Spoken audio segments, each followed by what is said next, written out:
Did you know Noah built the ark for over 100 years while everyone called him crazy?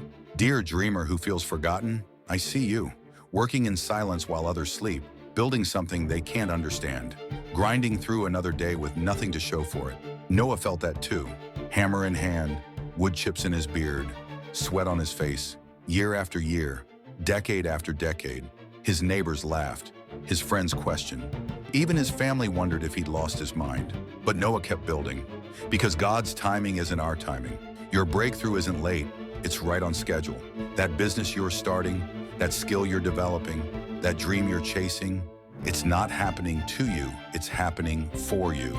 Noah's ark looked pointless until the rain came. Your preparation looks crazy until your moment arrives. So keep hammering, keep building, keep believing. The same God who kept Noah's promise is keeping yours. Your flood of blessing is coming, and when it does, you'll be ready.